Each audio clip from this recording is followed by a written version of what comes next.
Upanga jijini Dar es Salaam ambapo ndipo tunategemea kuaga mwili wa mwigizaji mzee wetu Hashim Kambi. Tuko hapa na pembeni yangu yuko mwigizaji pia maarufu Mlilo ambaye amefika hapa kwa ajili ya kutoa pole na kuhudhuria na vitu vingine. My brother, kwanza pole na msiba. Pole ya kwetu wote, na wewe pole pia. Natamani kufahamu taarifa za msiba huu zilikufikiaje na ulipokea vipi? Taarifa za msiba zilinifikia nilikuwa nipo Dodoma, nilikuwa na shoot project zangu. Nikaona sio sahihi, lazima nije kwa sababu ni mzee wetu, ni legend pia, ametengeneza amefanya pia watu kupenda ile game. Kwa ni lazima kwamba niwepo. Kwa nilikuwa Dodoma, nikaja hapa na mpaka sasa hivi tunaonana hapa. Unaelewa? Yes.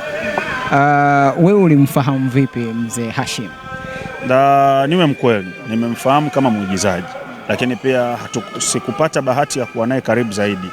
Nisiwe muongo, sikupata bahati ya kuwa naye karibu zaidi wala kufanya naye kazi, lakini naheshimu nafasi ambayo alikuwa nayo, alikuwa anafanya mpaka hapa ambapo mauti ambapo alipomfika, kwa sababu sio kila mtu anaweza kufikia katika hatua ambazo alizofikia yeye. Maana leo hii kwamba unaona umati wote hao wamemkimbilia, maana kitu kikubwa zaidi ni aliamua kuishi katika maisha yake ya sanaa ambayo anayajua na kuyapenda watu, na mara nyingi zaidi nilikuwa nikiona interview zake anasema tuishi kwa kupendana, kujitunza. Kwa ni kitu kubwa, na mimi pia nilikuwa naishi katika maneno yake, kwa sababu maneno ya mtu mzima ni dawa. Yeah. Okay, umezungumzia hapa mzee Hashim, pengine una kazi zake ambazo ulishawahi kuziona ukazipenda hata kuzitaja maybe? Yeah, kazi zipo nyingi ambazo alizofanya. Kwa nikisema nitaje moja moja, hapana, kazi zipo nyingi na nimeona kipindi hadi nakuwa mimi naona kwamba anafanya. Kwa hivyo ziko nyingi. Kwa nisema nitaje moja hapana, ila nimeona kazi zake, of course. Yes, nimeona. Umesema umetoka Dodoma ukaja kwenye msiba. Yeah. Moyo huo sio kila mmoja anao. Wewe moyo umeutoa wapi? Mimi ni sanaa, mimi ni kipaji. Kwa hiyo mimi ni kipaji. Kwa mimi ni sanaa. Kwa hiyo kama ni sanaa lazima hivyo vitu kuvifanya. Kwamba leo mtu unapopata msiba wa mtu ambaye yupo ndani ya tasnia, ni lazima ukimbilie, kwa sababu mimi sijui kesho yangu ni nani ambaye atakayenizika. Leo hii unaweza ukaringa kuja kumzika mtu, unajua mtu ambaye atakuvisha sanda? Hapana. Kwa hiyo lazima hata uwe wapi, labda inategemea tu labda mazingira ya maisha, position ambayo ulokuwepo, lakini kwamba ukiwepo sehemu ambayo ukiwa na pesa ile ambayo kuweza kuafford kutoka sehemu moja kwenda sehemu nyingine, lazima uende ukamstiri mwenzako, sababu hujui kesho yako utakuwa nani. Yeah. Okay, tuzungumzie pia kuhusiana na umesema kwamba ulikuwa Dodoma, right? Na kuna kazi ulikuwa unaziandaa. Tuko msibani, lakini pengine mashabiki zako wangependa kujua kipi kinakuja. Kipi kinakuja, yes, na project ambayo inaitwa Moscow pia, ambayo iko YouTube pale ya Husha Creator.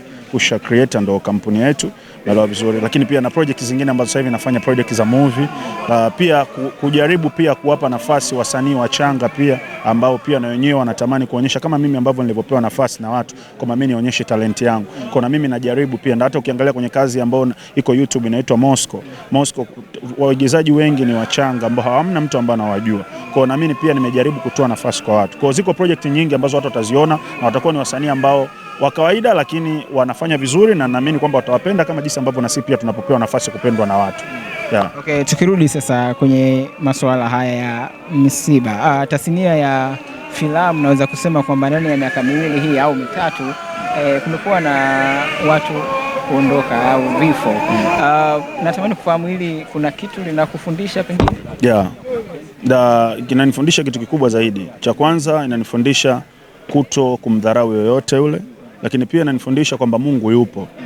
Sisi wote pua zetu zimeinamia chini, siku yote lazima utakufa. Inawezekana unanihoji hapa, lakini inawezekana mimi baada ya kutoka hapa mimi ndo nikafuata, au wewe ndo ukao umefuata. Kwa kitu kikubwa ni kuishi vizuri, lakini pia kumtanguliza Mwenyezi Mungu. Kila ambacho unachokifanya pasipo kumtanguliza mganga, basi mtanguliza Mwenyezi Mungu, kwa sababu Mwenyezi Mungu akisema hichi kinakuwa, na lazima kinakuwa tu. Kwa tuishi kwa upendo, kwa sababu hakuna mtu yote ambaye anayejua kesho yake. Yani hakuna mtu ambaye anayejua ni nani ambaye atakayekuvisha sanda au atakustiri ukifa. Leo hii mzee inawezekana alikuwa hajui kwamba kuna umati kama huu utakuja hapa. Naelewa vizuri, lakini kuishi na watu kwa upendo, kuishi na watu vizuri, ndio maana watu leo wako hapa. Inawezekana mimi nimetoka Dodoma tu hapo, kuna wengine wametoka mbali lakini leo wako hapa. Yeah. Okay, la mwisho, pengine kuna young generation wanatamani kuwa kama wewe, kuwa kama mtu ambaye ameshawahi anatajwa kuwa ni miongoni mwa waigizaji bora sana ambao tumebarikiwa nchi hii. Neno gani umeweza kumwambia kijana huyu ambaye anatamani kufika juu ambapo umefika wewe au mzee Hashim? Si nimemwona ule jamaa ule pale, si ndio? Nimemwona nikamwambia niwahi kuona unachokifanya. Maelewa vizuri. Nimwambia huyu hapa. Si huyu jamaa huyu hapa. Nimemwona nikamwambia niliwahi kuona kitu ambacho unachokifanya, kwamba unafanya kitu ambacho ni kizuri. Mimi napenda talent pure. Umeelewa vizuri? Kwamba mtu ukiwa na talent mimi napenda. Kwa hiyo generation hata unaokuja, umeelewa vizuri? Ndio kama unaona mwanangu huyu hapa, narudia tena, anafanya vizuri. Akipewa nafasi, akipewa sikio, watu wakimuona, watu lazima wataona nini ambacho anachokifanya. Kwa hiyo kikubwa tu ni kukaza na kutokata tamaa, lakini kikubwa pia maneno ya watu wasikudondoshe kutoka sehemu moja kwenda sehemu nyingine, wala kuamini kwamba unaweza kufeli, kwa sababu hao wanadamu ambao wanaokusema au wanaokuponda hawawezi kukupa chochote, kwa sababu Mwenyezi Mungu ndo ambaye anaitoa. Yaani Mungu akisema utakuwa star, utakuwa star. Kwa hivyo, kwa maana nimeona jamaa huyu nikamwambia bro, unafanya vizuri. Maana kikubwa endelea hapo, na nikamwambia wallahi unafanya vizuri. Mimi siwezi kuwapaga wallahi tu ya bure. Lakini hivyo, kwa.